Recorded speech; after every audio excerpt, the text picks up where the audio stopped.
Sherlock Holmes y la Death Note, otoño de 1894, trajo a Baker Street un caso que, incluso ahora, en mis últimos años, me resulta difícil plasmar en papel sin sentir un cierto temblor en las manos.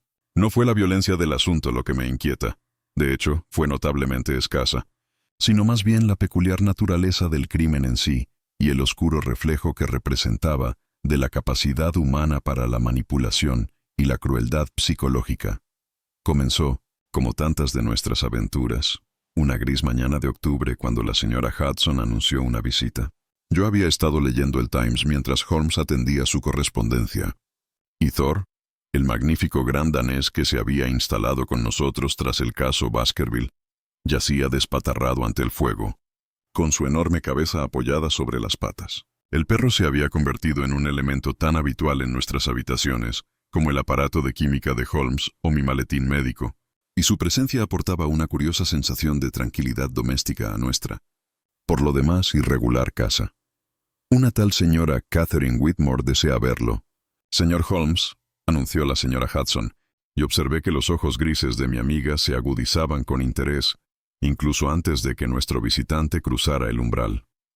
Entró con la cautelosa dignidad de quien ha sufrido recientemente una gran conmoción, pero se niega a sucumbir a ella.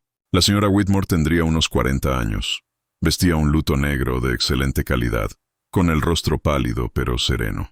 Thor se levantó de inmediato, meneando la cola suavemente, y se acercó a ella con esa extraña intuición que el animal tan a menudo mostraba. Ella se inclinó distraídamente para tocar su gran cabeza, y vi que la tensión de sus hombros se disipaba al contacto. «Por favor, señora Whitmore, siéntese», dijo Holmes, señalando la silla de nuestra clienta. «Watson, ¿podría traerme un té?» Me doy cuenta de que nuestra visitante ha viajado bastante esta mañana, y el asunto que la trae aquí es de considerable urgencia. «Tiene razón en ambos aspectos, señor Holmes», respondió ella, acomodándose en la silla mientras Thor se colocaba a sus pies, con la mirada atenta. «Vengo de Kensington y temo terriblemente que otra vida pueda estar en peligro». «¿Otra vida?», la interrumpí dejando el periódico a un lado. «¿Entonces ya hubo una muerte?». «Mi esposo, el señor James Whitmore», dijo con voz firme a pesar del dolor evidente en sus ojos. «Lo encontraron muerto en su estudio hace 5 días. La policía lo declaró suicidio. Dijeron que la nota lo dejaba muy claro». Hizo una pausa y sacó un papel doblado de su bolso con dedos ligeramente temblorosos. «Pero conozco la letra de mi esposo, señor Holmes, y esta nota no fue escrita por él». Holmes se inclinó hacia adelante con esa intensidad que yo conocía también, concentrado en el papel que ella le extendía. Lo tomó con cuidado, sosteniéndolo a contraluz de nuestra ventana, y yo me coloqué detrás de su silla para examinarlo también. La nota estaba escrita en un fino papel color crema con una letra firme y fluida. Las palabras eran breves pero escalofriantes. «Perdóname por lo que debo hacer. El peso de mis pecados se ha vuelto insoportable. Que Dios tenga piedad de mi alma». «La letra es excelente», murmuró Holmes, más para sí mismo que para nosotros. «Educada, controlada, segura». «Dígame, señora Whitmore, ¿cómo fue descubierto su esposo?» «Sentado en su escritorio del estudio», respondió, bajando la voz. Había láudano en un vaso junto a él, y el médico confirmó que había tomado una dosis letal. La nota estaba sobre el escritorio, sujeta con su abrecartas de plata. Todo parecía... titubeó. Parecía bastante deliberado. «Y aún así no creéis que fue un suicidio». «Sé que no lo fue», dijo con repentina firmeza. «James tenía sus defectos, señor Holmes. Era banquero, y la profesión exige cierta dureza de carácter, pero no era un hombre dado a la desesperación. Es más, esta nota habla de pecados y de misericordia, pero mi esposo no era un hombre religioso. Estas no son palabras que él hubiera elegido, ni pensamientos que lo hubieran perturbado». Holmes se dirigió a su escritorio y sacó una lupa, estudiando la nota con minuciosa atención. Thor se había levantado y estaba de pie junto a él, como si examinara el papel él mismo. Me había acostumbrado a la presencia del perro durante las investigaciones. Había algo en su carácter firme y vigilante que parecía complementar los métodos de observación de Holmes. «El papel es de buena calidad, pero nada destacable», dijo Holmes al fin. «Se puede comprar en cualquier papelería decente. La tinta es azul negruzca, probablemente de una pluma estilográfica común. Pero la letra... Guardó silencio, frunciendo el ceño en señal de concentración. ¿Y qué hay de la escritura?, pregunté. Es demasiado perfecto, Watson. Observe la presión uniforme, el espaciado uniforme, la ausencia total de vacilación o emoción. Cuando un hombre escribe sus últimas palabras antes de quitarse la vida, invariablemente hay signos de angustia, un temblor, una irregularidad, algún indicio del tremendo peso psicológico que lo oprime. Esta nota no muestra nada de eso. Parece una copia de práctica, escrita por alguien que ha estudiado caligrafía con sumo cuidado. Entonces, ¿cree que lo escribió otra persona?, preguntó la señora Whitmore con la esperanza encendida en sus ojos. Creo, dijo Holmes lentamente, que se trata de algo mucho más complejo que una simple falsificación. Dígame, ¿tenía su marido enemigos? ¿Algún rival comercial que pudiera desearle algún mal? James tuvo éxito, y el éxito genera envidia, respondió. Pero nada que lleve a esto. Aunque hay un asunto que me preocupa mucho, señor Holmes, y es lo que me trae aquí con tanta prisa. Respiró hondo. Ayer por la mañana recibí una carta. No tenía firma ni remitente. Decía simplemente, la primera nota ha sido leída. La segunda llegará pronto. Esté atento. Un escalofrío me recorrió al oír estas palabras, y vi que la expresión de Holmes se tornaba seria. Thor también pareció percibir la oscuridad de lo que se había revelado, pues se acercó a la señora Whitmore, presionando su calor sólido contra sus piernas en un silencioso consuelo. ¿Tienes esta carta contigo?, preguntó Holmes bruscamente. Ella lo sacó, y él lo examinó con la misma meticulosidad con la que había tratado la primera nota. Tras un largo momento levantó la vista, y había algo en sus ojos grises que solo había visto en raras ocasiones. Un atisbo de lo que podría haber sido preocupación. Señora Whitmore, dijo en voz baja, creo que tiene razón en tener miedo. Este caso no solo implica la muerte de su esposo, sino la obra de una mente inteligente y profundamente perturbada. Alguien cree poder inscribir la muerte en la existencia, y parece que ya lo ha conseguido una vez. Debemos actuar con rapidez para evitar que lo vuelva a hacer. En menos de una hora, los tres, Holmes, Thor y yo, tomamos un coche de caballos hasta la residencia de los Whitmore en Kensington. Era una elegante casa de ladrillo rojo, respetable y bien cuidada, de esas que transmiten una cómoda prosperidad sin ostentación. La señora Whitmore se había adelantado en su propio carruaje y nos recibió en la puerta con una serenidad que me pareció admirable dadas las circunstancias. El estudio sigue igual, dijo, guiándonos por un pasillo revestido de roble oscuro. El inspector Lestrade lo examinó brevemente, pero una vez que vio la nota y habló con el médico, pareció convencido de que no era necesario realizar más investigaciones. Lestrade ve lo que tiene delante, comentó Holmes, pero rara vez lo que hay debajo. Esto no es una crítica, sino simplemente una observación metodológica. El estudio era una habitación masculina, llena de libros, y presidida por un gran escritorio de caoba situado frente a una ventana que daba a un pequeño jardín. Las cortinas estaban descorridas, dejando entrar la tenue luz otoñal, pero podía imaginarme cómo habría estado la habitación 5 noches atrás, iluminada por la lámpara, en sombras, íntima en su soledad. Thor entró en la habitación delante de nosotros, con la cabeza gacha, mientras comenzaba a explorar el espacio con la nariz. Ya lo había visto hacer esto antes, y había algo casi metódico en su enfoque, como si poseyera su propia forma de detección, similar a la de Holmes, pero dependiente de sentidos que los humanos apenas podíamos comprender. Holmes se dirigió de inmediato al escritorio, observando con atención cada detalle. Pude ver el tenue anillo donde había descansado un vaso, las pequeñas hendiduras en el papel secante de cuero donde el abrecartas había sujetado la nota fatal. ¿Su marido se sentaba aquí con regularidad?, preguntó Holmes pasando los dedos por el borde del escritorio. Todas las noches después de cenar, respondió la señora Whitmore. Atendía la correspondencia. Revisaba las cuentas, a veces simplemente leía. Era su costumbre, su santuario. ¿Y la noche de su muerte, lo vio venir a esta habitación? Sí. Cenamos a las 7 y se retiró aquí a las 8:30, como era su costumbre. Fui a mis habitaciones a leer. Como no había salido a las 11, me preocupé y fui a ver cómo estaba. Se le quebró la voz. Lo encontré tal como lo describí, sentado al escritorio, con la cabeza apoyada en la silla, completamente inmóvil. El vaso estaba vacío, la nota al lado. Holmes había abierto los cajones del escritorio, examinando su contenido con rapidez. ¿Dónde está el vaso ahora? ¿Y la botella de láudano? El inspector Lestrade se los llevó. Dijo que eran pruebas, aunque no puedo decir de qué, ya que declaró el asunto cerrado casi de inmediato. Necesitaremos verlos, dijo Holmes. Se enderezó recorriendo la habitación con la mirada. Watson, ¿qué observa? A lo largo de nuestros años juntos, había aprendido que tales preguntas no eran simples pruebas, sino invitaciones a una colaboración genuina. Estudié el estudio con atención, observando la pulcra disposición de los libros, la ausencia de desorden y la cuidadosa disposición de los objetos sobre el escritorio. La habitación sugiere un hombre de orden y costumbres, dije. Nada parece alterado. Si su esposo se quitó la vida, lo hizo con una calma y una deliberación peculiares. Exactamente, dijo Holmes.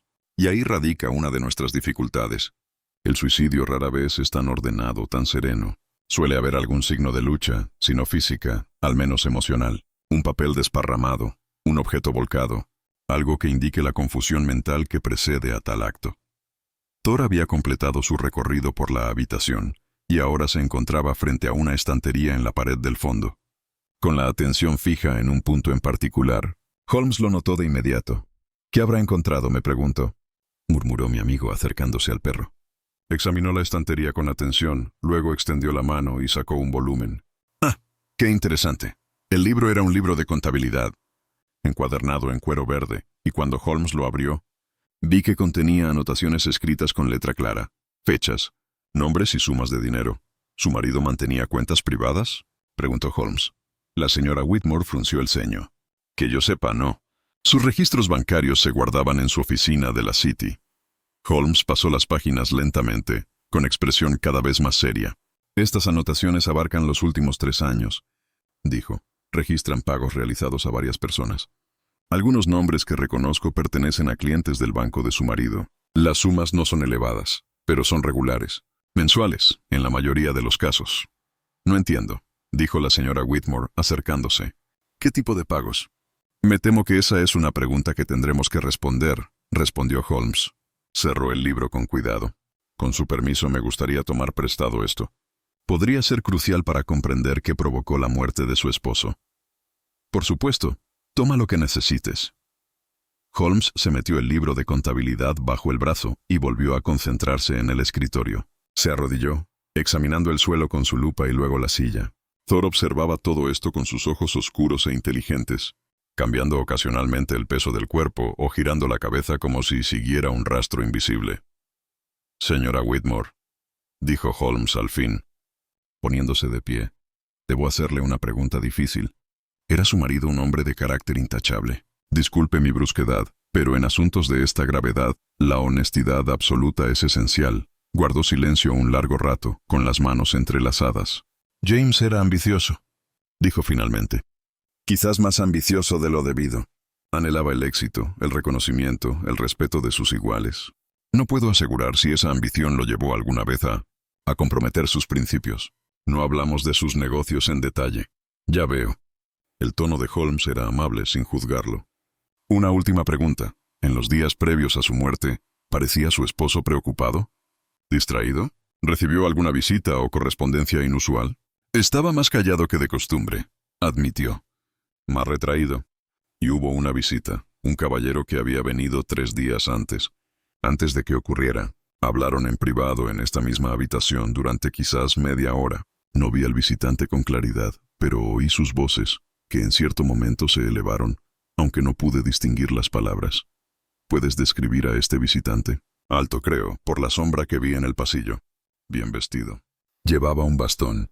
Lo oí golpear el suelo al alejarse. Holmes asintió lentamente, mientras su mente procesaba con claridad estos nuevos detalles.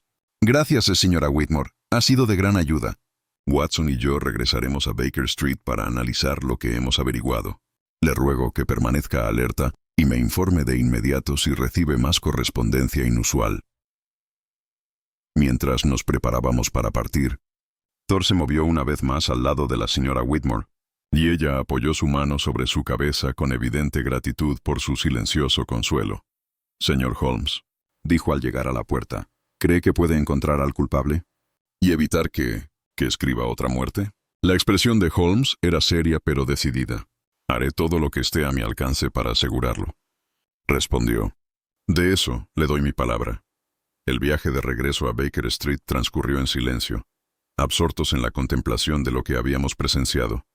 Thor se sentó entre nosotros en el coche de punto. Su imponente presencia resultaba tranquilizadora en la creciente oscuridad.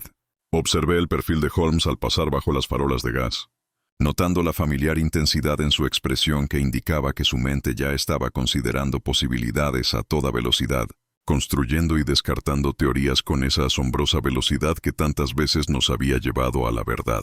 Una vez instalados en nuestras habitaciones, Holmes extendió el libro de contabilidad verde sobre la mesa y encendió varias lámparas para que pudiéramos examinarlo con más detenimiento. La señora Hudson nos trajo té y fiambre, pero Holmes apenas probó ninguno de los dos.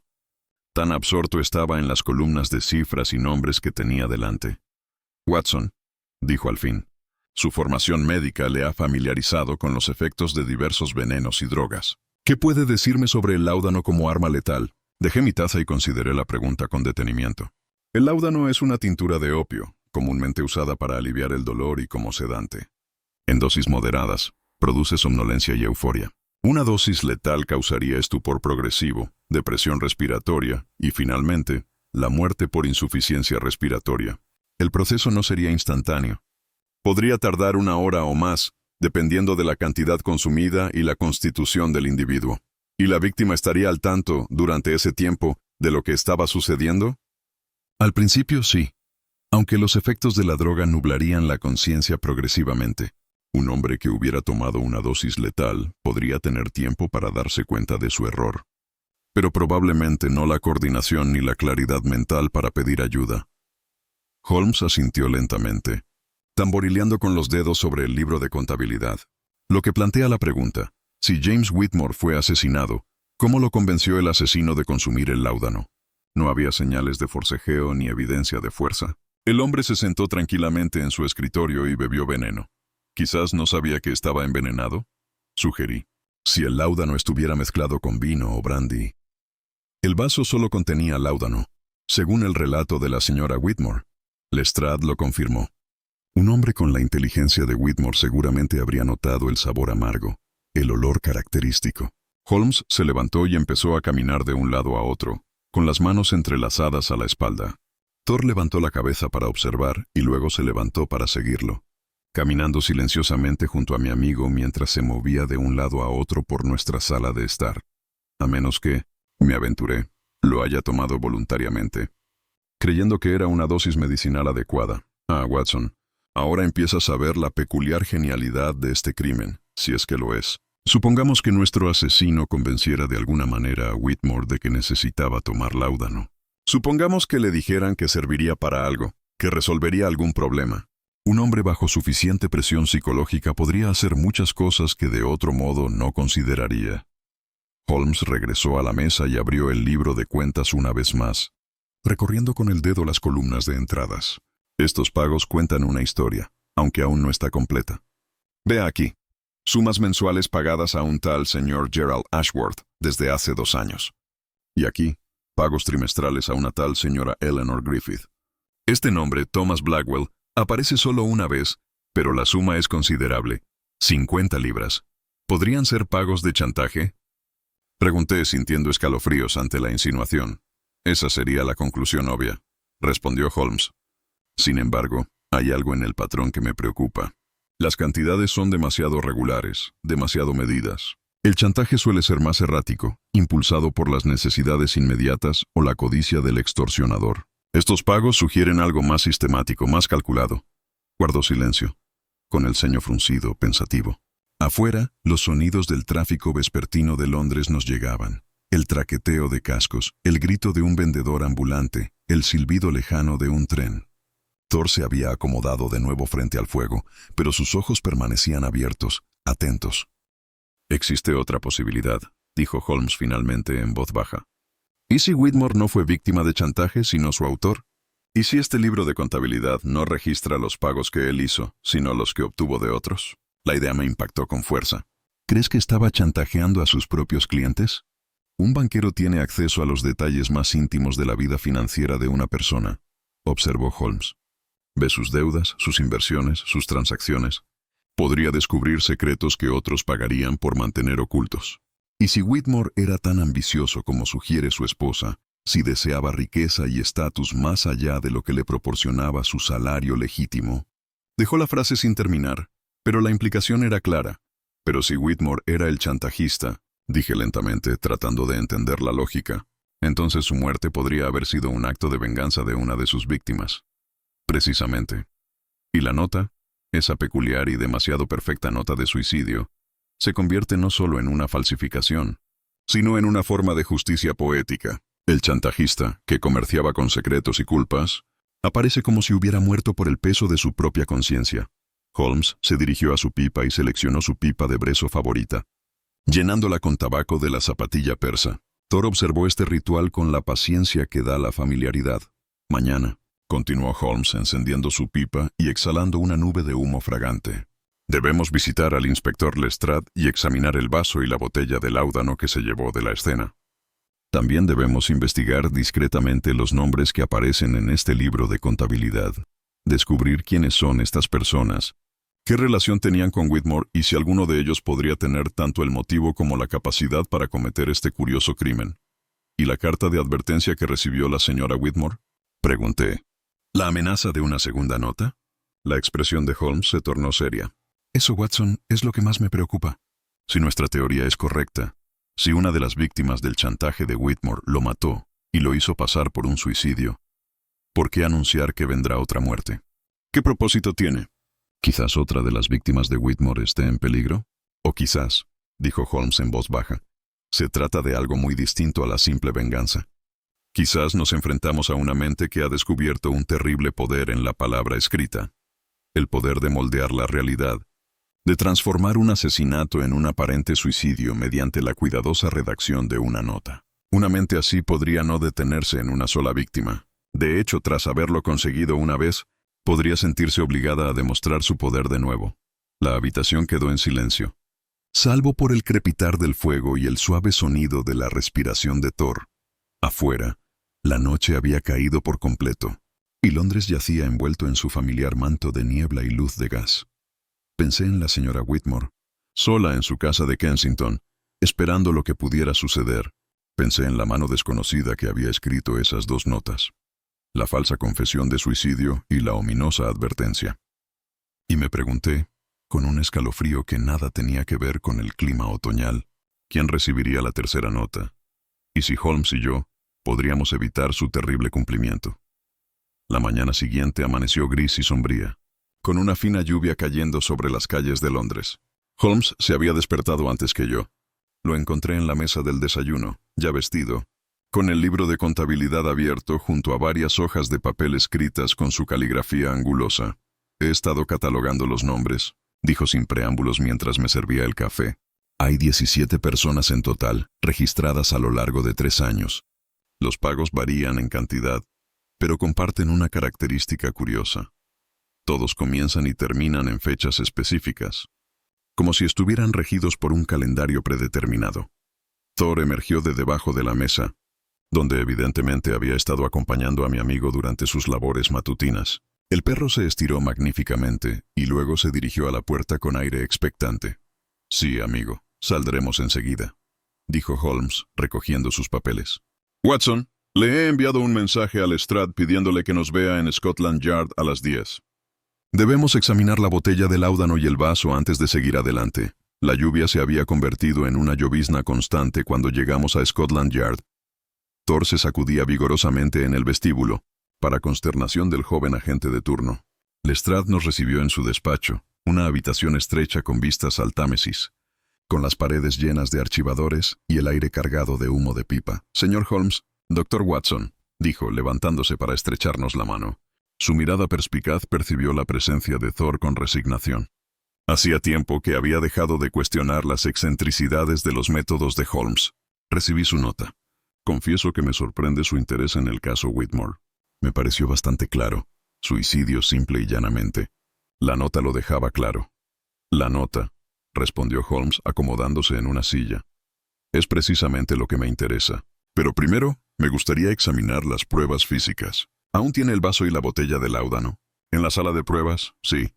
Aunque no veo qué esperabas encontrar. El médico confirmó que había láudano en el vaso. suficiente para matar a un hombre 2 veces. La botella estaba vacía hasta 3/4 partes. Era la reserva de Whitmore, guardada en el cajón de su escritorio, según su esposa. Sin embargo, me gustaría verlos. Lestrade suspiró, pero se levantó obedientemente y nos condujo por un pasillo hasta una habitación cerrada con llave, llena de estanterías con diversos artículos etiquetados y catalogados. Cogió una pequeña caja y la llevó a una mesa bajo una ventana, donde la luz grisácea iluminó su contenido. El vaso no tenía nada de especial, un simple vaso de cristal, como los que se encuentran en el estudio de cualquier caballero.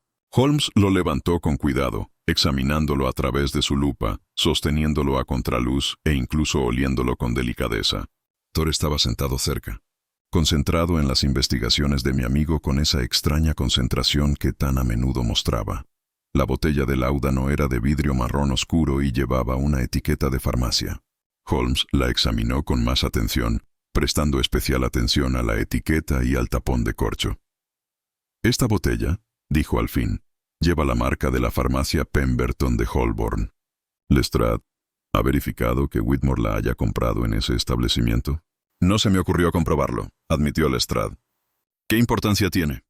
El hombre guardaba láudano para dolores de cabeza ocasionales. Su esposa lo confirmó. «Nada raro en eso». «Quizás no», murmuró Holmes. Dejó la botella y volvió a concentrarse en el vaso. «Watson, ¿diría que este vaso está completamente limpio?» Lo examiné detenidamente. «Parece bastante limpio, sí. Cabría esperar algún residuo, dado que contenía láudano». «Claro que sí. Sin embargo, está impecable, o casi. Hay una leve decoloración en un lado. Aquí, ¿lo ves? Como si alguien hubiera limpiado el interior pero se hubiera olvidado de esta pequeña zona». Lestrade frunció el ceño. «¿Sugieres que alguien limpió el cristal tras la muerte de Whitmore?» «¿Con qué propósito?» «Esa, inspector, es una excelente pregunta». Holmes dejó el vaso y clavó en Lestrade una mirada penetrante. «Dígame, cuando examinó la escena por primera vez, ¿estaba la puerta del estudio cerrada o sin llave?» «Sin llave». La señora Whitmore lo encontró así cuando descubrió el cuerpo de su marido. «¿Y la ventana?» «Cerrado y asegurado desde dentro, ya veo». «¿Y el personal de la casa, cuántos estaban presentes esa noche?» Lestrade consultó una pequeña libreta. 2 sirvientes, una cocinera y una criada. Ambas se habían retirado a sus aposentos en el piso superior a las 9. La señora Whitmore estaba en su sala de estar en el segundo piso. Nadie reportó haber oído nada inusual. Holmes guardó silencio un largo rato, con los dedos entrelazados bajo la barbilla. Thor se había movido para situarse a su lado, y la mano de mi amigo descendió distraídamente para posarse sobre la cabeza del perro, como si el contacto le ayudara a concentrarse.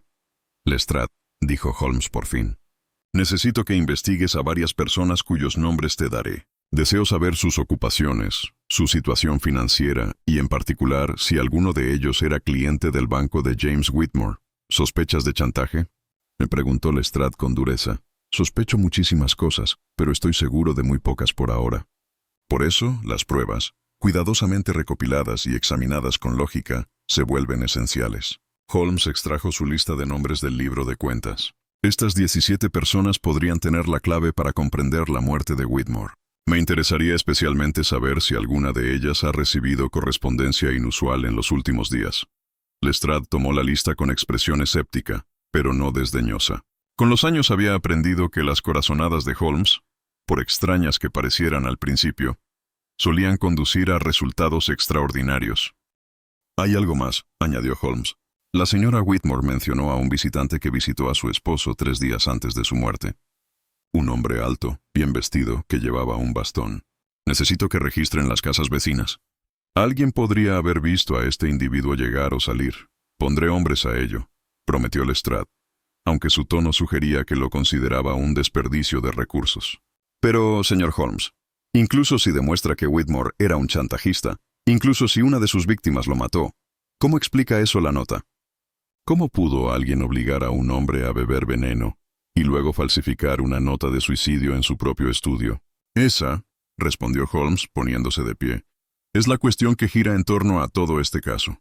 La nota no es una simple prueba, Lestrade. Es el arma en sí. Hasta que no entendamos cómo se empleó, no podemos esperar evitar que se vuelva a usar». Nos despedimos de Scotland Yard con Thor trotando a nuestro lado, aparentemente ajeno a la lluvia que empezaba a caer con más fuerza. Mientras caminábamos hacia Baker Street, Holmes mantuvo un silencio pensativo, roto solo cuando casi habíamos llegado a la puerta. «Watson», dijo en voz baja, «creo que nos enfrentamos a una mente bastante sofisticada. Alguien que comprende no solo la mecánica del asesinato, sino también su psicología. Alguien que ha encontrado la manera de convertir la culpa en un arma. Eso hace a este adversario particularmente peligroso, pues la culpa es un veneno más sutil y poderoso que cualquier láudano». Esa tarde, mientras los hombres del Lestrade hacían sus averiguaciones, Holmes decidió que debíamos visitar la farmacia Pemberton en Holborn. La lluvia había amainado hasta convertirse en una fina llovizna mientras avanzábamos por las calles abarrotadas, con Thor caminando tranquilamente entre nosotros. Su presencia hacía que más de un transeúnte se girara a mirarnos.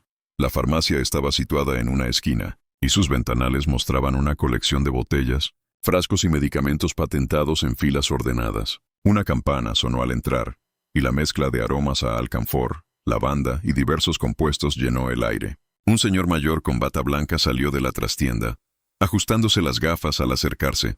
«Buenas tardes, caballeros. ¿En qué puedo servirles?» Sus ojos se abrieron ligeramente al ver a Thor, pero recuperó la compostura admirablemente. «¿Señor Pemberton?», preguntó Holmes. «Lo mismo». «Señor, soy Sherlock Holmes y este es mi colega, el doctor Watson. Me gustaría saber si nos concede unos minutos para hablar sobre uno de sus clientes, el difunto señor James Whitmore, de Kensington». La expresión de Pemberton cambió de inmediato a una de compasión. «Ah, sí, un asunto terrible. Lo leí en los periódicos. Suicidio, dijeron. De lo más angustioso. Había sido cliente mío durante varios años. ¿Le compraba láudano regularmente?», preguntó Holmes. «No regularmente, no. Quizás 3 o 4 veces al año cuando le aquejaban los dolores de cabeza. Siempre era muy cuidadoso con la dosis. Era un hombre sensato, no dado a los excesos». Pemberton hizo una pausa y añadió: «Por eso me resultó tan difícil creer la causa de su muerte». El interés de Holmes se agudizó visiblemente. «¿De verdad? ¿Por qué?». «Bueno, señor, un hombre que ha tomado láudano durante años comprende su potencia. El señor Whitmore sabía exactamente qué dosis tomar para aliviar el dolor y qué dosis sería peligrosa. No puedo imaginarlo cometiendo un error tan fatal, ni siquiera en la más profunda desesperación. ¿Cuándo fue la última vez que te compró láudano?». Pemberton se dirigió a un gran libro de contabilidad detrás de su mostrador, recorriendo con el dedo las columnas de entradas. Thor había empezado a explorar la tienda, investigando con su olfato diversos aromas interesantes, mientras yo lo vigilaba atentamente. «Aquí estamos», dijo Pemberton, «el 12 de junio de este año.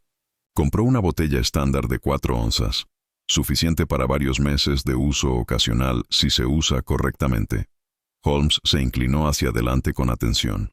«¿Y no ha tenido otros clientes que pregunten por el señor Whitmore?». «Nadie le ha preguntado qué medicamentos tomaba ni con qué frecuencia visitaba su establecimiento». «Vaya, qué curioso que lo preguntes», respondió Pemberton frunciendo el ceño. «Hace unas 3 semanas, un caballero vino y me preguntó si podía preparar una receta. Dijo que su farmacia habitual estaba cerrada por reformas. Mientras la preparaba, comentó que había oído que yo era proveedor de James Whitmore, y que Whitmore había recomendado mucho mi establecimiento. Me pareció bastante extraño en aquel momento mencionar a un cliente por su nombre de esa manera, pero supuse que se conocían. ¿Puedes describir a este caballero?» «Alto, bien vestido, quizá de 50 años. De aspecto distinguido, con cabello canoso y barba bien recortada. Llevaba un bastón, de ébano creo, con empuñadura de plata. Una pieza muy elegante». Vi a Holmes intercambiar una mirada significativa conmigo. Esto coincidía con la descripción del misterioso visitante de Whitmore. «¿Y la receta que le preparaste, cuál era?». Pemberton dudó. La discreción profesional en conflicto con el deber cívico. «Normalmente no hablaría de estos asuntos, señor Holmes, pero dadas las circunstancias». «Era por láudano en realidad. Una cantidad considerable, 8 onzas. Dijo que sufría de dolor crónico debido a una antigua lesión. ¿Te dio su nombre?». «Sí, déjame revisar el libro de cuentas». Pemberton pasó varias páginas. «Aquí está». El señor Edmund Carfax, con domicilio en Bloomsbury, Holmes, copió la información cuidadosamente. «Una última pregunta, señor Pemberton. En su opinión profesional, si un hombre quisiera disimular el sabor del láudano para administrárselo a alguien que no lo supiera, ¿cómo podría lograrlo?». El químico pareció preocupado por la pregunta. «Sería difícil, pero no imposible. El láudano tiene un sabor marcadamente amargo, ¿entiende? Se podría mezclar con algo igual de amargo, como un té fuerte o ciertas preparaciones herbales. O... Hizo una pausa pensando. Hay sustancias que adormecen la lengua temporalmente. El aceite de clavo, por ejemplo, se usa comúnmente para el dolor de muelas. Si uno tomara primero una sustancia así, podría no notar el sabor del láudano que sigue. Muy esclarecedor, dijo Holmes. Ha sido de gran ayuda, señor Pemberton. Si este señor Carfax regresa a su establecimiento, le agradecería que me avisara inmediatamente al 221B de Baker Street. Por supuesto, señor Holmes. Espero que pueda entender este terrible asunto. Cuando salimos de la farmacia, con Thor a la cabeza por la acera, pude ver que la mente de Holmes estaba trabajando rápidamente en estas nuevas revelaciones. Las piezas empiezan a formar un patrón, dijo mientras caminábamos. Un misterioso caballero visitó a Whitmore 3 días antes de su muerte. Ese mismo caballero, o uno que coincidiera con su descripción, preguntó por Whitmore en su farmacia y compró una gran cantidad de láudano poco antes de su fallecimiento. Edmund Carfax debe ser nuestro hombre, dije. Deberíamos ir a Bloomsbury de inmediato. Paciencia, Watson.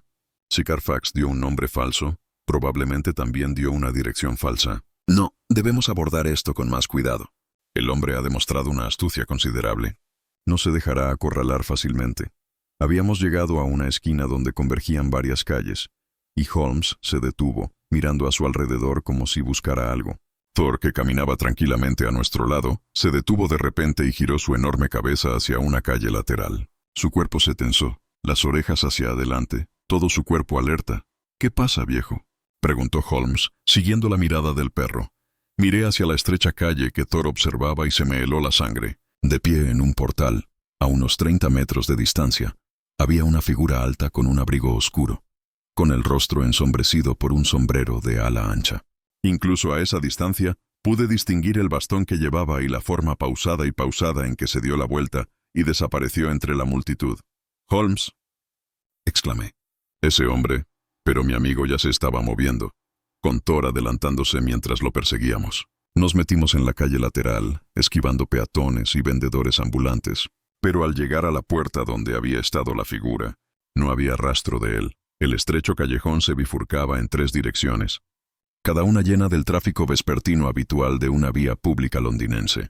Holmes respiraba con dificultad, mientras su mirada penetrante escudriñaba a la multitud. Thor rodeó el lugar donde había estado el hombre, hociqueando el pavimento y emitiendo un gruñido sordo. Nos observaba, dije con el corazón aún acelerado. Quizá nos seguía. Más que eso, Watson, respondió Holmes con gravedad. Quería que lo viéramos. Esto era un mensaje, una demostración de que sabe que estamos investigando y de que no le teme a nuestra persecución. Está jugando con nosotros y quiere que lo sepamos. ¿Pero por qué rebelarse?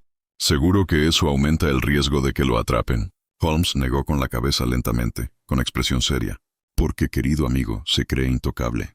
Ha cometido lo que considera el crimen perfecto, y ahora disfruta del espectáculo de vernos luchar por comprenderlo. Esto no es un simple asesinato. Es una actuación, y nosotros somos el público. Regresamos a Baker Street en un estado de extrema vigilancia. Thor permaneció inusualmente alerta durante todo el trayecto, con la mirada constantemente escudriñando nuestro entorno.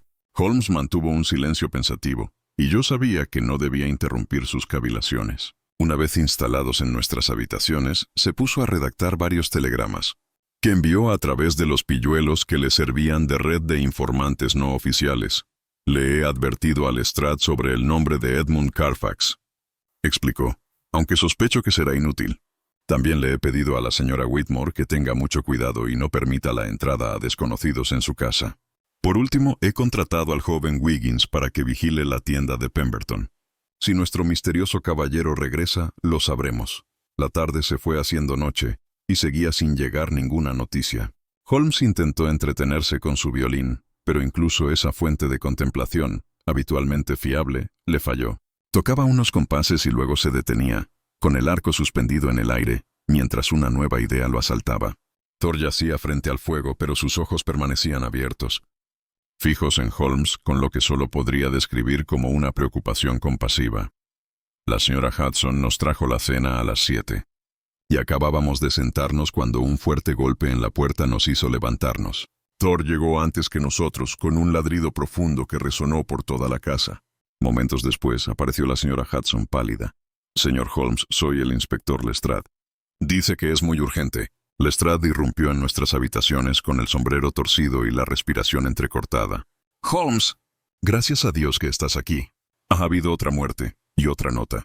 La sangre pareció helarse en mis venas. Holmes se aferró al respaldo de su silla, con los nudillos blancos. ¿Quién?, preguntó. Gerald Ashworth, uno de los nombres de su lista. Un corredor de bolsa con oficinas en la City.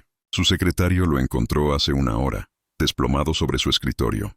Al parecer envenenamiento por láudano, y junto a él una nota confesando malversación y fraude. Lestrade hizo una pausa para recuperar el aliento. Pero Holmes, la letra es idéntica a la de Whitmore. Exactamente idéntica. Tenemos que irnos enseguida, dijo Holmes, ya buscando su abrigo. Watson, trae tu maletín médico. Thor, ven. El viaje a la City transcurrió en un silencio sombrío. Las oficinas de Ashworth estaban ubicadas en un respetable edificio cerca del Banco de Inglaterra, y las encontramos en un estado de caos controlado. Agentes de policía custodiaban la entrada, y una pequeña multitud se había congregado a pesar de lo tarde de la hora. El muerto estaba sentado en una postura muy similar a la de Whitmore, hundido en su silla tras un escritorio, con la cabeza inclinada hacia atrás y el rostro con la expresión inerte de la muerte por láudano. La similitud con la primera escena era sorprendente y profundamente inquietante. Sobre el escritorio había un vaso, y junto a él, sujeta con un tintero, estaba la nota. Holmes se inclinó sobre él inmediatamente, con la lupa en la mano. Observé su rostro con atención y vi que su expresión se ensombrecía. Thor también se había acercado al escritorio, y lo observé olfateando el aire alrededor del muerto con evidente interés. La nota dice: «Ya no soporto el peso de mi deshonestidad. He robado a quienes confiaron en mí, y no veo otro camino que este último acto. Que Dios perdone lo que he hecho», leyó Lestrade en voz alta.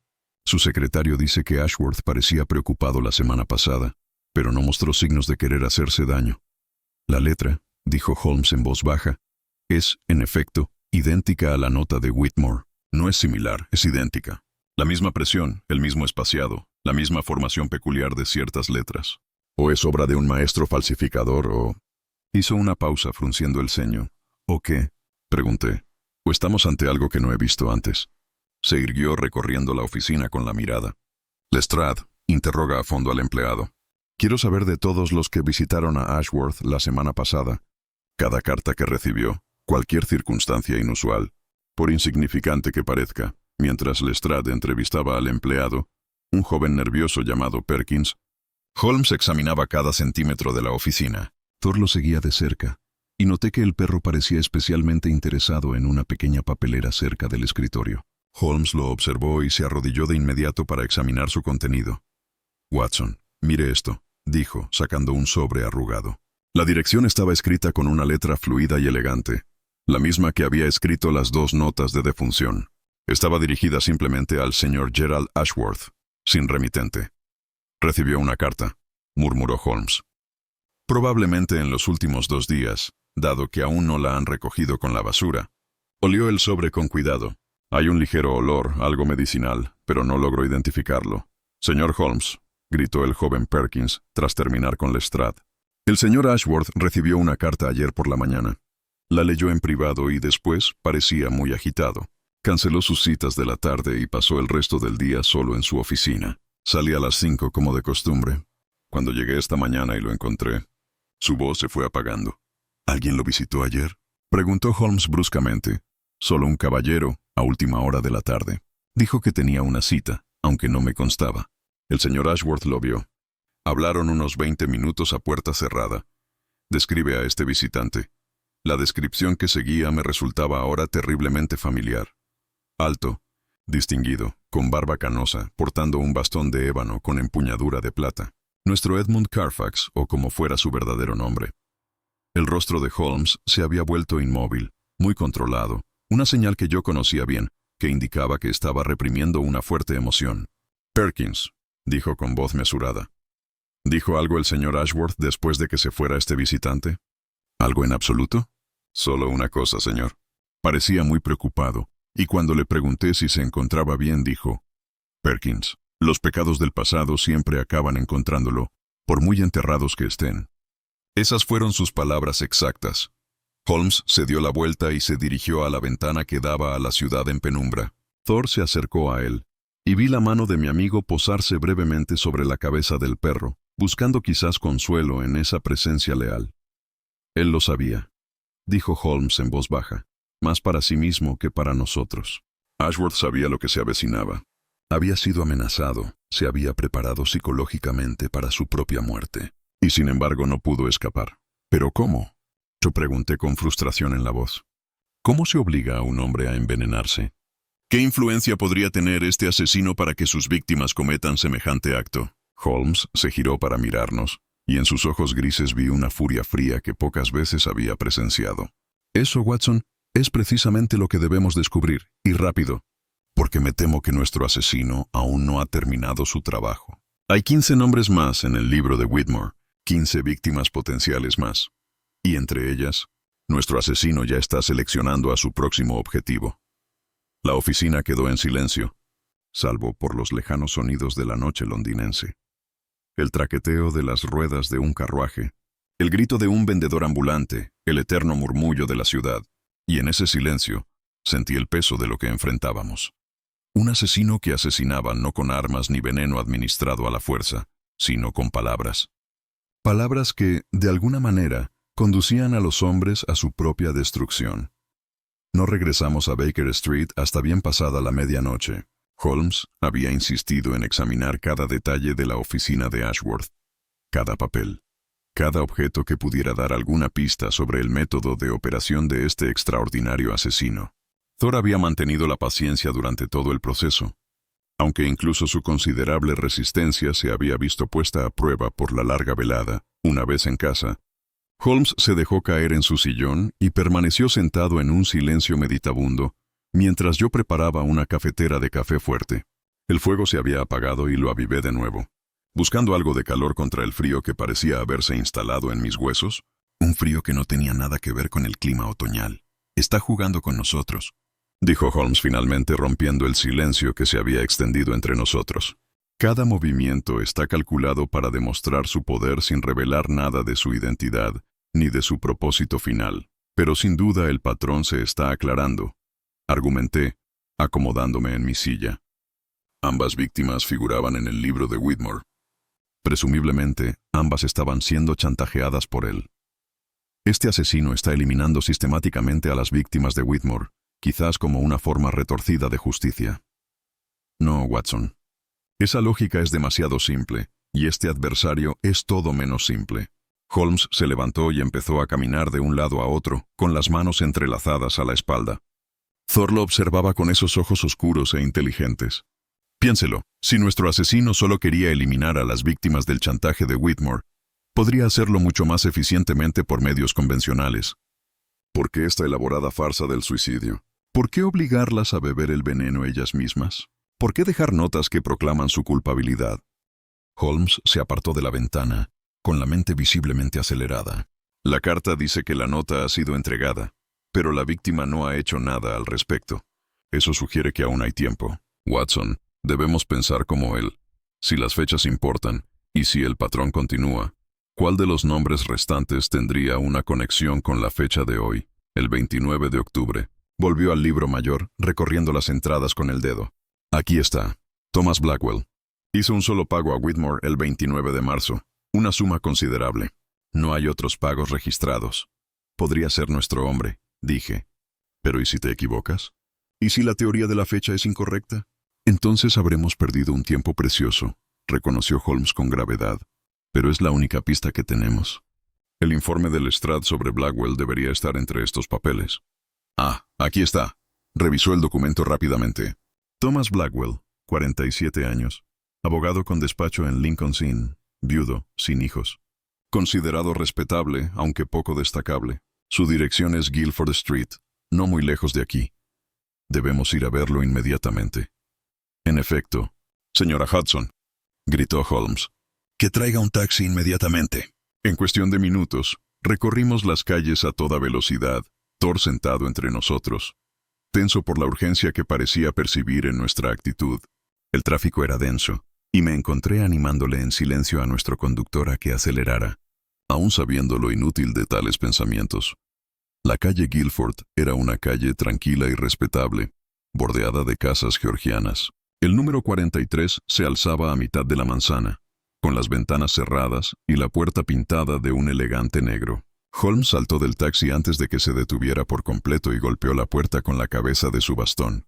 Una criada respondió, con los ojos muy abiertos al vernos a nosotros y a Thor, cuyo tamaño siempre resultaba un tanto alarmante al primer encuentro. Debemos ver al señor Blackwell inmediatamente, dijo Holmes con una voz que no admitía réplica.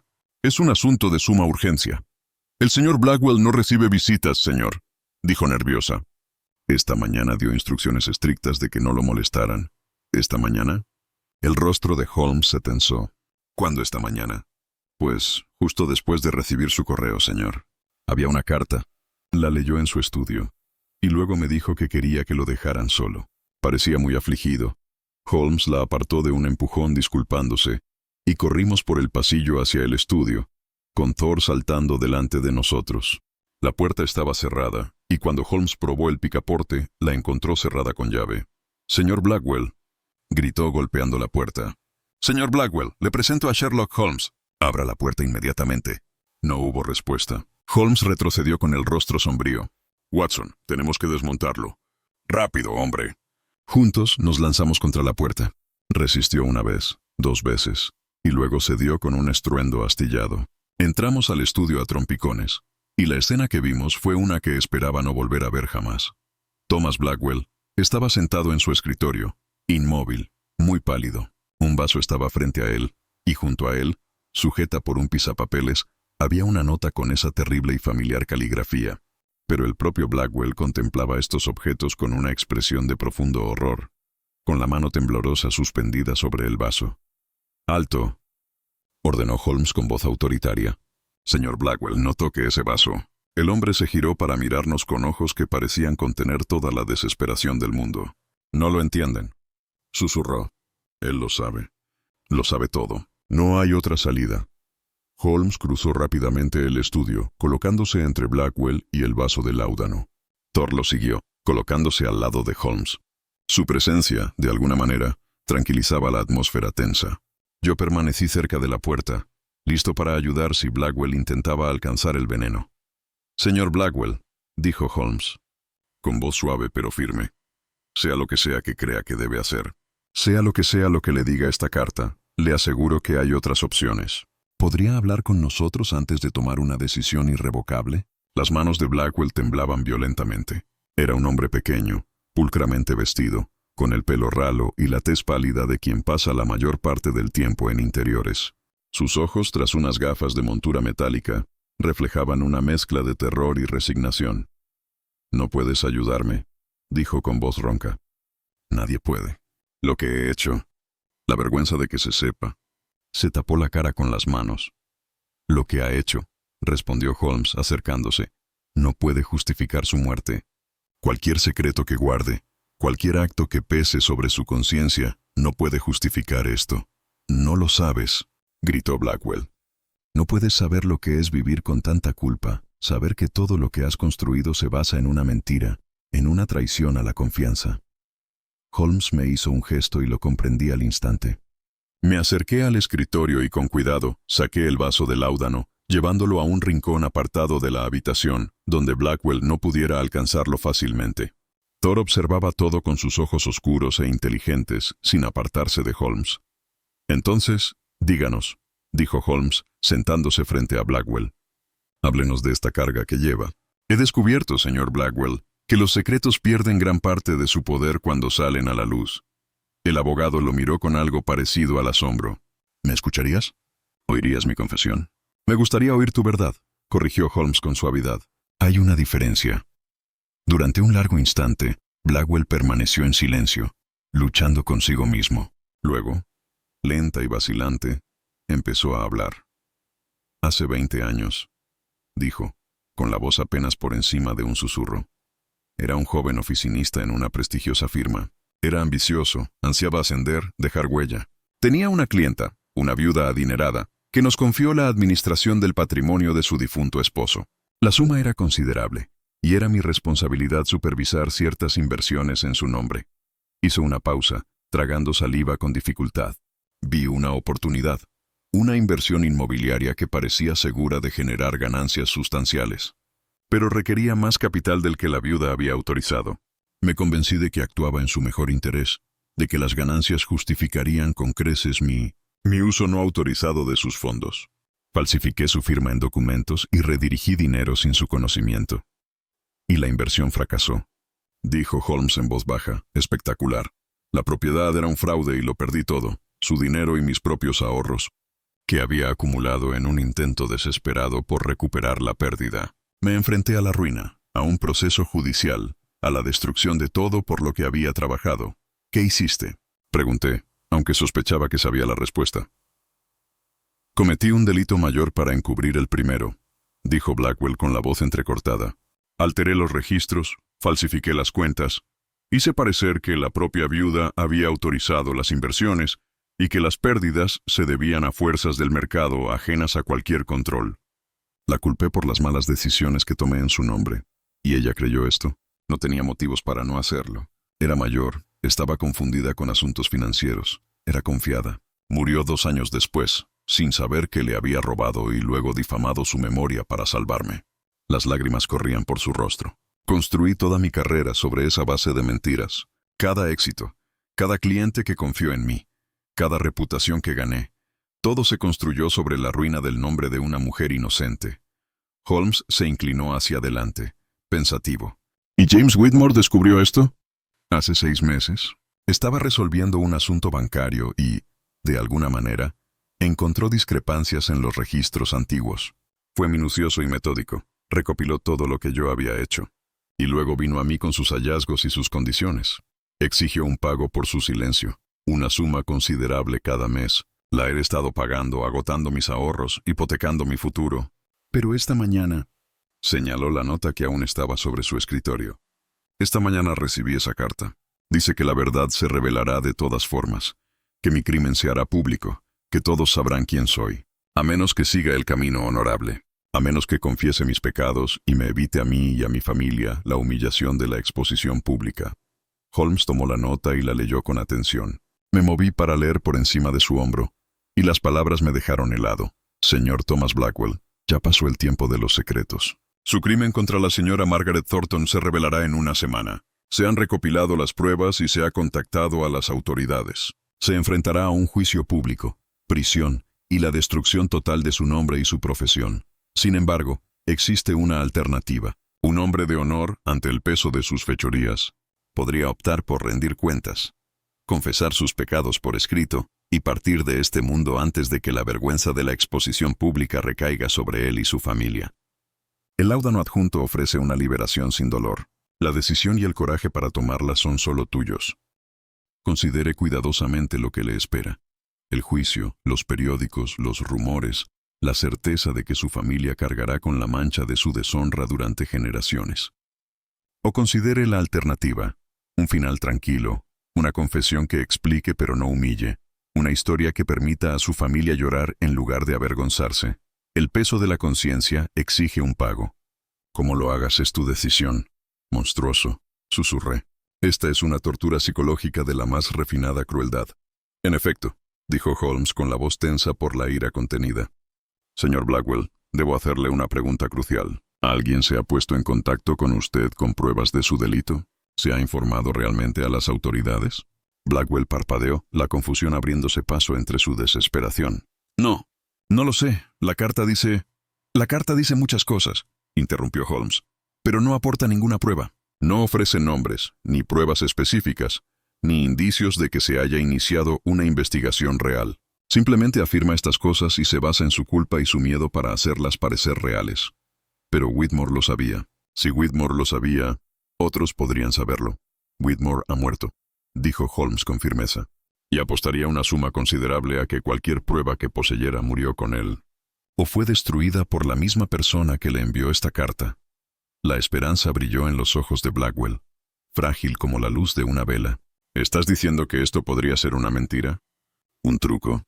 Digo, respondió Holmes poniéndose de pie, que ha sido manipulado por alguien que comprende el terrible poder de la culpa y el miedo. Alguien que ha aprendido que la amenaza de ser descubierto puede ser más devastadora que la propia exposición. Alguien que ha descubierto que la propia conciencia de una persona puede ser utilizada como arma en su contra. Holmes empezó a pasearse por el estudio, con la energía renovada por la furia de la comprensión. Thor se movía con él, una sombra fiel. Mientras yo atendía a Blackwell, que temblaba en su silla, dividido entre la esperanza y la desesperación. «Considere el patrón», dijo Holmes con la voz cada vez más fuerte. «Whitmore era un chantajista, eso lo sabemos. Les exigía dinero a usted y a otros, negociando con secretos y vergüenza. Pero Whitmore está muerto, supuestamente por su propia mano, con una nota en la que confesaba sus pecados. Ashworth, una de las víctimas de Whitmore, muere de la misma manera días después. Y ahora recibe esta carta, amenazando con exponerlo y sugiriendo el suicidio como la alternativa honorable. ¿Pero quién haría algo así?», preguntó Blackwell con voz más firme ahora que Holmes había sembrado la duda. «¿Quién se beneficia de nuestras muertes?». «Esa», dijo Holmes, deteniendo su paso para clavar la mirada en Blackwell, «es precisamente la pregunta que me he estado haciendo. ¿Quién en realidad? No otra víctima en busca de venganza. Eso sería demasiado simple, y los métodos de este asesino son todo menos simples. No, estamos tratando con alguien que ha estudiado el libro de cuentas de Whitmore, ha descubierto los secretos de cada víctima y ahora los usa no para obtener ganancias económicas, sino para algo mucho más inquietante. ¿Qué podría ser más perturbador que el chantaje?». Y pregunté, «Control, Watson. Control psicológico absoluto. Nuestro asesino ha descubierto que puede obligar a los hombres a quitarse la vida sin tocarlos. Inscribe sus muertes con solo palabras cuidadosamente elegidas para explotar la culpa y el miedo». Holmes se acercó a la ventana, mirando hacia la calle Guilford. «Señor Blackwell, necesito que lo piense bien. Aparte de esta carta, ¿ha recibido alguna otra correspondencia inusual en las últimas semanas? ¿Alguien se ha acercado a usted? ¿Le ha hecho preguntas sobre su pasado o ha mostrado especial interés en sus asuntos?». Blackwell frunció el ceño concentrado. «Hubo un caballero, hace unas 3 semanas. Vino a mi oficina diciendo que estaba interesado en contratar mis servicios para un asunto inmobiliario. Hablamos durante media hora, pero no regresó. En ese momento no le di importancia». «Descríbalo», ordenó Holmes bruscamente. Alto, de aspecto distinguido, con cabello y barba canosos. Llevaba un bastón muy elegante con empuñadura de plata.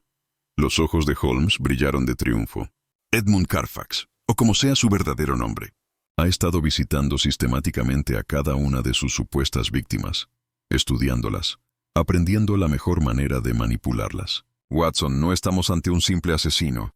Nos enfrentamos a alguien que se cree un artista, un artesano de la muerte, que se enorgullece de su capacidad para destruir a los hombres con solo palabras cuidadosamente elaboradas». Thor se movió para pararse a mi lado, y sentí su calor sólido contra mi pierna, un recordatorio de lealtad y firmeza en un caso que parecía volverse más oscuro con cada revelación. «¿Pero por qué?», preguntó Blackwell, la pregunta con la que todos nos habíamos estado debatiendo. «Si no es por dinero, si no es por venganza, ¿por qué nos mataron?». «¿Por qué?», dijo una nueva voz desde la puerta. «Te estoy dando todo lo que mereces.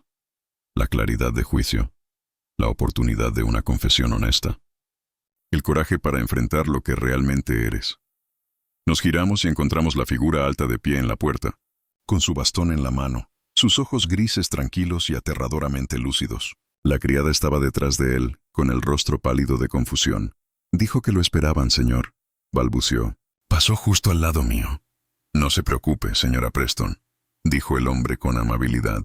«El señor Blackwell y yo tenemos asuntos que resolver, aunque confieso que no esperaba la intervención del señor Holmes. Ha demostrado ser más ingenioso de lo que esperaba». Señor Holmes se movió para colocarse entre el intruso y Blackwell, y Thor, percibiendo el peligro, se posicionó al lado de Holmes, con un gruñido bajo retumbando en su enorme pecho. «No irá más lejos», dijo Holmes con voz fría como el acero. «El señor Blackwell está bajo mi protección, al igual que todos los demás cuyos nombres aparecen en el libro de Whitmore. Su juego termina aquí». El hombre, Carfax, si es que ese era su nombre, sonrió levemente. «¿Un juego?». «Me malinterpreta por completo, señor Holmes. Esto no es un juego, es justicia. Estos hombres cometieron crímenes y escaparon del castigo. Whitmore era un chantajista, sí, pero sus víctimas no eran inocentes. Ashworth malversó a sus clientes. Blackwell destruyó la reputación de una mujer para salvarse. Cada hombre cuyo nombre aparece en ese libro de cuentas carga con una culpa genuina, ¿Y usted se ha autoproclamado juez, jurado y verdugo? Sí, pregunté, dirigiendo instintivamente la mano hacia el bolsillo, donde guardaba mi revólver reglamentario. No me he asignado nada, respondió Carfax con un tono desesperadamente razonable. Solo proporciono un espejo. Muestro a cada hombre la verdad de lo que es y le ofrezco la oportunidad de responder con honor. Si eligen la muerte, es porque reconocen el peso de sus propios pecados. No fuerzo a nadie. Solo ilumino. Los manipula con amenazas y tortura psicológica, replicó Holmes. Se aprovecha de la culpa y el miedo. Convierte la conciencia en un arma.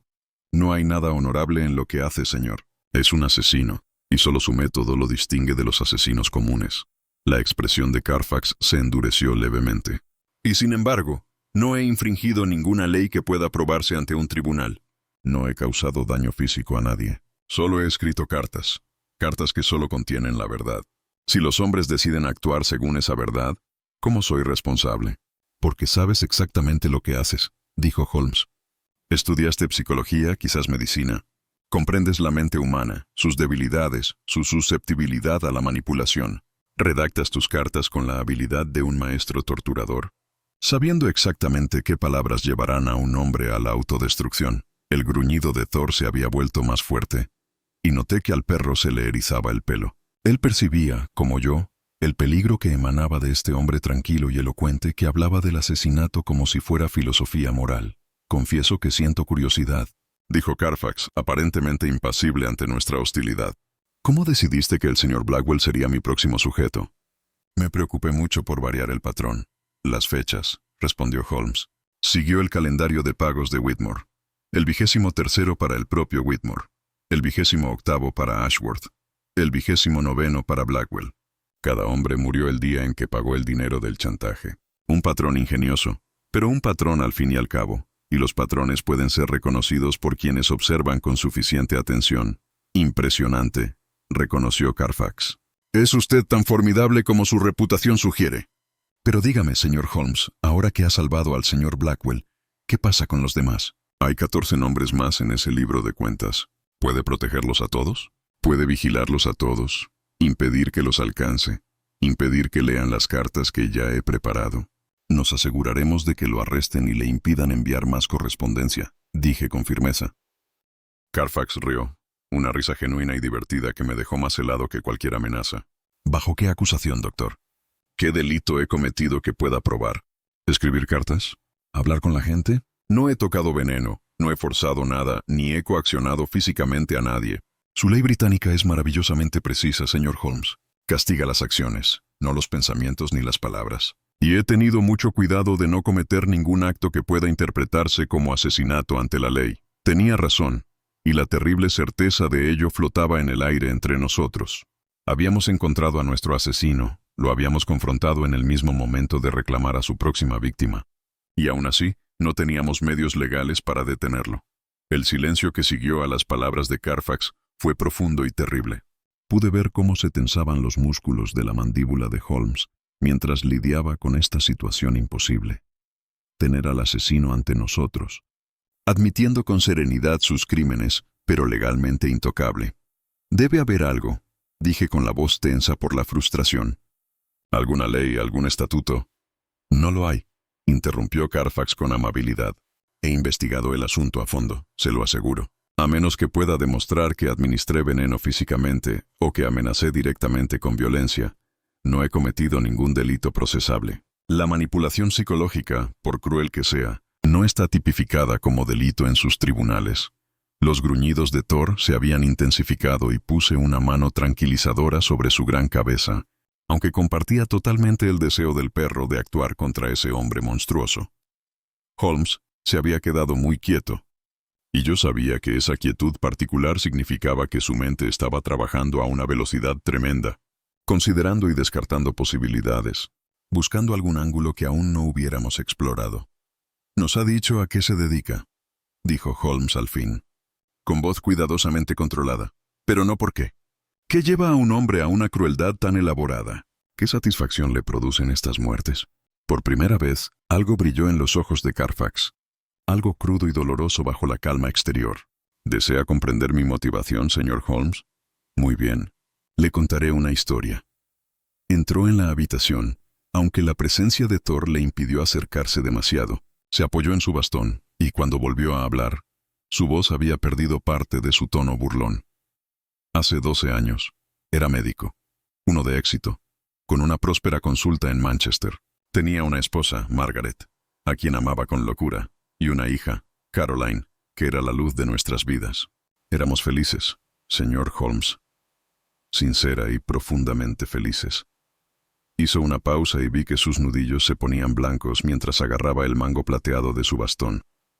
Mi esposa empezó a tener dolores de cabeza, fatiga y momentos de confusión. Lo atribuí al exceso de trabajo, quizás a la tensión de gestionar la casa, pero los síntomas empeoraron. Consulté con colegas y busqué segundas opiniones. Nadie pudo determinar la causa. Y entonces, por pura casualidad, descubrí la verdad. ¿Qué verdad?, preguntó Holmes en voz baja. Que la estaban envenenando. Lentamente, sistemáticamente, a lo largo de meses. Arsénico en su té matutino, administrado por nuestra ama de llaves de confianza, una mujer que habíamos empleado durante años y que parecía devota de nuestra familia. Sentí un escalofrío. Dios mío. ¿Pero por qué? Porque, continuó Carfax con la voz cada vez más dura, un banquero de Manchester llamado Arthur Pemberton la estaba chantajeando. Había descubierto ciertas irregularidades en el patrimonio de su padre, inversiones fraudulentas realizadas antes de su muerte. El ama de llaves era su instrumento. Envenenó a mi esposa para evitar que revelara los delitos financieros de Pemberton, de los que se había enterado sin querer por documentos familiares. ¿Tu esposa murió?, pregunté aunque sabía la respuesta. Lo hizo, antes de que pudiera probar lo que estaba pasando, antes de que pudiera salvarla. Y Caroline, nuestra hija, el dolor la llevó a quitarse la vida 6 meses después. No pudo soportar la pérdida de su madre. No pudo soportar el peso de ese dolor. Su voz se quebró ligeramente. Lo perdí todo por el veneno que otros me administraron, y cuando busqué justicia, no la encontré. Pemberton era rico, tenía contactos y estaba protegido. La ama de llaves desapareció, probablemente sobornada y enviada al extranjero. Los tribunales no encontraron pruebas suficientes. La ley, señor Holmes, me falló por completo. La habitación estaba en silencio, salvo por el tic-tac del reloj de la repisa de Blackwell y la respiración ahora tranquila de Thor. Me encontré sintiendo algo peligrosamente cercano a la compasión por este hombre, aun cuando reconocí el horror en el que se había convertido. Y así te convertiste en lo que dices despreciar, dijo Holmes en voz baja. Un asesino que envenena, no con arsénico, sino con culpa y miedo. Has transformado tu propio sufrimiento en un arma contra los demás. Hago justicia donde la ley no puede, dijo Carfax, recuperando la firmeza de su voz. Todo hombre cuyo nombre aparece en el libro de cuentas de Whitmore ha cometido crímenes que quedaron impunes. El propio Whitmore era un chantajista. Cada una de sus víctimas se ganó su atención con sus propias fechorías. Simplemente les ofrezco la oportunidad de afrontar su culpa honestamente, de confesar, de aceptar la responsabilidad de lo que han hecho. Incitándolos al suicidio, dije con enojo, manipulándolos para que se quiten la vida. ¿No ves que te has convertido precisamente en lo que querías destruir? Lo veo con mucha claridad, doctor. Veo que el mundo está lleno de gente que comete actos terribles y luego se esconde tras la respetabilidad, la riqueza, la insuficiencia de los sistemas legales diseñados para proteger a los poderosos. He encontrado la manera de traspasar esas protecciones, de mostrarles un espejo de sus almas. Si lo que ven ahí los lleva a la desesperación, ¿es culpa mía o suya? Holmes se acercó y había algo en sus ojos grises que rara vez había visto, una profunda y genuina tristeza. Señor Carfax, si es que ese es su nombre, comprendo su pérdida. Entiendo la rabia que nace de la injusticia, el deseo de que se corrijan los agravios y se castiguen los males. Pero usted no está impartiendo justicia. Está perpetuando el mismo ciclo de sufrimiento que destruyó a su propia familia. No pretendas entenderme, dijo Carfax, perdiendo la compostura. Tú, que nunca has perdido a nadie a quien amas de verdad. Tú, que resuelves acertijos como ejercicios intelectuales sin comprender el coste humano de los crímenes que investigas. Se equivoca, respondió Holmes en voz baja. Entiendo más de lo que cree. Pero comprender su dolor no excusa sus acciones. Estos hombres pueden ser culpables de crímenes, pero sus muertes no sirven para nada más que para satisfacer su necesidad de venganza disfrazada de justicia. Carfax guardó silencio un buen rato, respirando con dificultad, y su fachada de calma finalmente se quebró. ¿Qué quieres que haga?, preguntó al fin. ¿Parar? ¿Permitir que estos criminales sigan con sus cómodas vidas, impunes, sin remordimientos? Quiero que te detengas, dijo Holmes con firmeza. Quiero que reconozcas que no puedes curar tus propias heridas causándoselas a otros. Quisiera que te entregues y afrontes las consecuencias de tus actos con el mismo coraje que exiges de tus víctimas. ¿Y si me niego? ¿Qué puedes hacer para detenerme? Tú mismo has admitido que no he infringido ninguna ley que puedas probar. La expresión de Holmes se endureció. Entonces haré algo que nunca he intentado en todos mis años de investigación. Me convertiré en su sombra, señor Carfax. Vigilaré cada uno de sus movimientos. Interceptaré cada carta suya. Advertiré a cada posible víctima. Dedicaré todos los recursos a mi disposición a asegurarme de que nunca más complete con éxito su terrible obra. Y seguiré haciéndolo hasta que la ley encuentre la manera de exigirle responsabilidades. O hasta que cometa un error que me permita detenerlo definitivamente. Los dos hombres se miraron fijamente desde el otro lado del estudio, y la tensión en el aire era palpable. Thor permaneció alerta, con sus ojos oscuros fijos en Carfax, listo para actuar si Holmes lo requería. Carfax permaneció inmóvil durante lo que pareció una eternidad, con sus ojos grises clavados en los de Holmes, en una lucha de voluntades que trascendía las meras palabras. Entonces, poco a poco, algo en su expresión cambió. No era precisamente una rendición, sino una especie de reconocimiento cansado. «Es usted un hombre singular, señor Holmes», dijo finalmente. «En otra vida, en otras circunstancias, creo que habríamos sido aliados en lugar de adversarios. Pero tiene razón. Me ha detenido, al menos por ahora. El juego, como usted lo llamó, ha llegado a un punto muerto». «Esto nunca fue un juego», respondió Holmes con la voz entrecortada. «3 hombres casi mueren. Familias casi fueron destruidas. Que veas diversión en tal sufrimiento revela la profundidad de tu corrupción». La mano de Carfax se tensó sobre su bastón, y por un momento pensé que iba a atacar. Pero en lugar de eso, respiró hondo y retrocedió hacia la puerta. «Dejaré al señor Blackwell a su cuidado», dijo. «Y quizás reconsidere mi campaña por la justicia, o quizás simplemente sea más cuidadoso. No puede vigilar a todos, señor Holmes, a pesar de su promesa. El mundo es inmenso, y hay muchos que merecen el espejo que yo les ofrezco. Si envía otra carta», dijo Holmes con voz férrea. «Si se acerca a otra víctima, si se le ocurre siquiera continuar con este trabajo, encontraré la manera de detenerlo». «De eso tiene mi promesa absoluta». Carfax sonrió levemente, con una expresión triste, casi compasiva. «Entonces supongo que veremos quién de nosotros tiene mayor determinación. Buenos días, señor Holmes. Doctor Watson. Señor Blackwell. Espero que encuentre paz en su conciencia, aunque dudo que así sea». Se dio la vuelta y salió de la habitación con dignidad y sin prisas, golpeando el suelo con su bastón. Me dispuse a seguirlo para impedir que escapara, pero Holmes me sujetó el brazo con una mano. «Déjalo ir, Watson». «Pero Holmes, no podemos permitir que se vaya». «No tenemos otra opción ahora mismo. Pero he puesto al joven Wiggins y a sus irregulares a vigilarlo desde el momento en que salimos de Baker Street esta mañana. Carfax no se moverá sin mi consentimiento.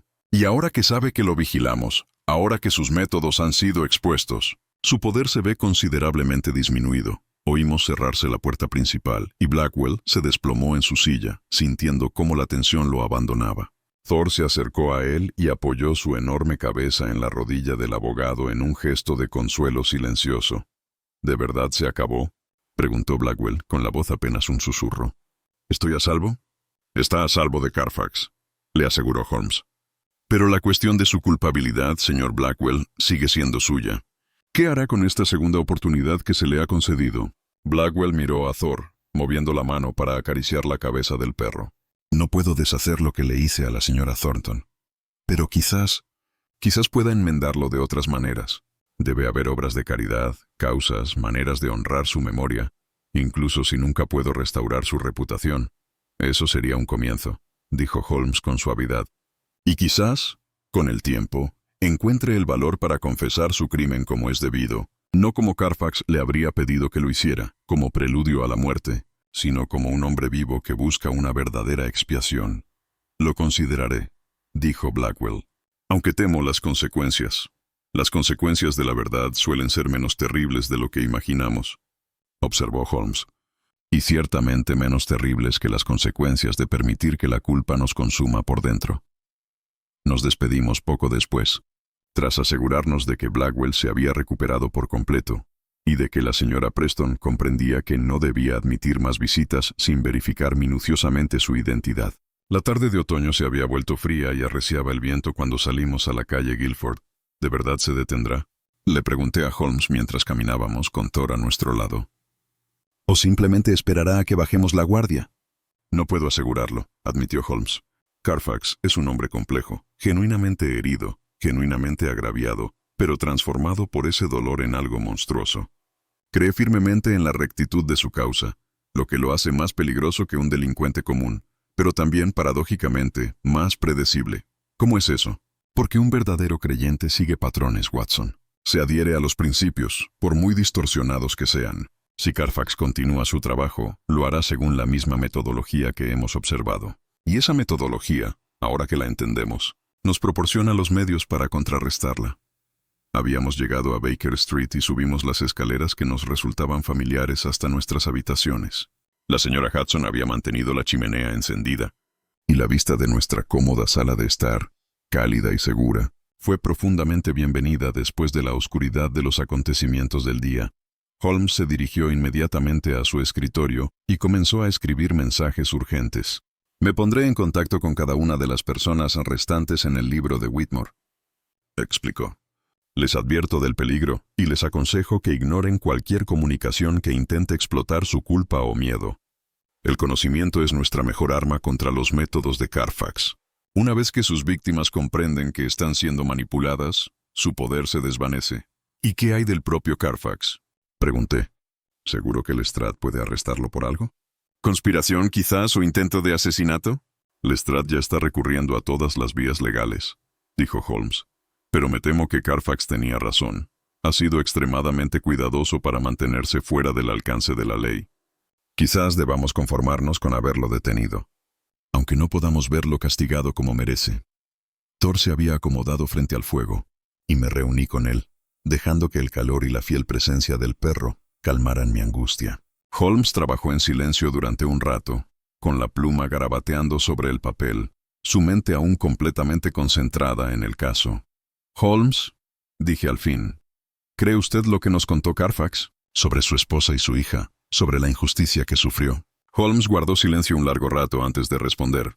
Creo que contiene verdad, aunque quizá no toda. Los hombres que cometen actos terribles suelen tener razones terribles, pero las razones no justifican nada. El dolor de Carfax era real, su pérdida genuina, su agravio quizá incluso legítimo. Pero permitió que ese dolor lo transformara precisamente en el tipo de monstruo al que decía oponerse. Hay una especie de tragedia en eso, observé. En efecto, las mayores tragedias no son aquellas donde triunfa el mal, sino aquellas donde los hombres buenos se corrompen por su propio sufrimiento, donde las víctimas se convierten en victimarios. Holmes dejó la pluma y se giró hacia mí. Por eso casos como este me preocupan más profundamente que cualquier villanía descarada. Carfax creía, de verdad creía, que estaba impartiendo justicia, que sus acciones cumplían un propósito moral superior. Ese autoengaño es más peligroso que cualquier maldad consciente. La tarde avanzaba y poco a poco la urgencia del caso comenzó a disminuir. Holmes completó sus advertencias, las transmitió por diversos canales y finalmente se permitió descansar. Tomó su violín y tocó suavemente. No las composiciones desenfrenadas y discordantes que solían acompañar sus momentos de intensa reflexión, sino algo más suave, casi melancólico. Me encontré reflexionando sobre todo lo que habíamos presenciado, el peculiar horror de los asesinatos cometidos solo con palabras, la sofisticación psicológica de un asesino que había encontrado la manera de convertir la conciencia en un arma. Y pensé en Thomas Blackwell, sentado en su estudio con ese vaso de veneno ante él, al borde de la autodestrucción hasta que llegamos para rescatarlo. Salvamos a uno, dije en voz alta. Al menos salvamos a uno. Salvamos a tres, corrigió Holmes, dejando a un lado su violín. Whitmore, Ashworth y Blackwell. Los tres fueron víctimas de la terrible campaña de Carfax, pero solo Blackwell sobrevivió. Esa es una victoria considerable, Watson. ¿Y los demás? Los nombres que quedan en el libro de cuentas ahora están advertidos y alerta. El método de Carfax se basa completamente en la sorpresa, en atrapar a sus víctimas desprevenidas y vulnerables. Ahora que saben a qué prestar atención, ahora que comprenden la naturaleza de la amenaza, están mucho más seguros que antes. Thor se removió en sueños, emitiendo pequeños sonidos que podrían haber sido sueños, y me agaché para apoyar la mano en su cálido flanco. Durante todo este oscuro asunto, el gran perro había sido una presencia constante, leal, protector, presentiendo de alguna manera peligros que la percepción humana pasaba por alto. Sus instintos nos habían advertido, su compañía había consolado a quienes estaban en apuros, y su presencia constante nos había recordado que, incluso en las investigaciones más oscuras, aún quedaba algo puro y bueno en el mundo. «Deberíamos volver con la señora Whitmore mañana», dijo Holmes, interrumpiendo mi ensoñación. «Merece saber que hemos identificado al asesino de su marido, aunque no podamos llevarlo ante la justicia. Merece saber la verdad de lo ocurrido. ¿Le contarás sobre las actividades de chantaje de Whitmore?» Holmes reflexionó sobre esto. «Le diré lo que necesita saber para comprender su muerte, pero no veo sentido en detallar sus defectos morales. El hombre ha muerto, y su viuda ya ha sufrido bastante. Que recuerde lo bueno que había en él, y que el resto se desvanezca en el silencio. Fue un sentimiento amable de un hombre que no suele ser dado a los sentimentalismos. Y me recordó porque, a pesar de su naturaleza a menudo fría y analítica, había dedicado tantos años a servir como su compañero y cronista. El fuego ardía lentamente, y los sonidos nocturnos de Londres se filtraban hasta nosotros. El eterno rumor de la gran ciudad, indiferente a los pequeños dramas de las vidas individuales, pero de alguna manera tranquilizador en su continuidad. Nos habíamos enfrentado a una nueva y terrible forma de asesinato, a un asesino que operaba en las sombras de la mente en lugar del mundo físico, y habíamos salido victoriosos, si no completamente triunfantes. «Watson», dijo Holmes mientras me preparaba para retirarme a mi habitación, «le agradezco su presencia hoy. Enfrentar a Carfax solo habría sido mucho más difícil. Su firmeza, su claridad moral, son cualidades que me faltan y que necesitaba en este caso particular». Me conmovió esta inusual expresión de agradecimiento. «Formamos un buen equipo, Holmes». «Siempre lo hemos sido, en efecto». Y Thor miró al perro dormido. «Ha demostrado ser una aportación invaluable a nuestros métodos de investigación. Me alegra que haya decidido quedarse con nosotros después del caso Baskerville». Mientras subía las escaleras hacia mi dormitorio, me encontré reflexionando sobre el extraño camino que nos había traído a este punto. Desde ese primer encuentro en el Hospital St. Bartholomew hace años, a través de incontables casos y aventuras, hasta este momento de tranquila compañía después de un día dedicado a enfrentar una de las formas más oscuras de crueldad humana que había conocido hasta ahora. El caso de la Death Note, como más tarde lo titularía en mis registros, nos había demostrado que se podía asesinar sin violencia, que la mente humana podía volverse contra sí misma si comprendía sus vulnerabilidades. Pero también nos había mostrado el poder de la intervención, la importancia de decir la verdad a quienes se ahogaban en la culpa y la desesperación, y la posibilidad de redención incluso para quienes se creían fuera de su alcance. Thomas Blackwell vivió, y en su vida continua residía la posibilidad de expiación, de enmendar los errores del pasado, de transformar los males del pasado en un bien futuro. No era una solución perfecta. Los muertos no podían ser restaurados, el pasado no podía reescribirse, pero era algo. En un mundo que a menudo solo ofrecía tragedia y pérdida, algo era suficiente. Me acosté a dormir con la suave respiración de Thor audible desde el piso de abajo, con la certeza de que Holmes velaba por las almas atribuladas de Londres y con la tranquila satisfacción que da haber hecho todo el bien posible en un mundo imperfecto. El caso de la Death Note estaba cerrado, no con la resolución impecable que podría haber esperado, sino con la victoria desordenada, incompleta, pero genuina, que representa lo mejor que a menudo podemos lograr. Y a veces, reflexionaba mientras el sueño finalmente me vencía, eso es suficiente. A veces salvar una vida basta.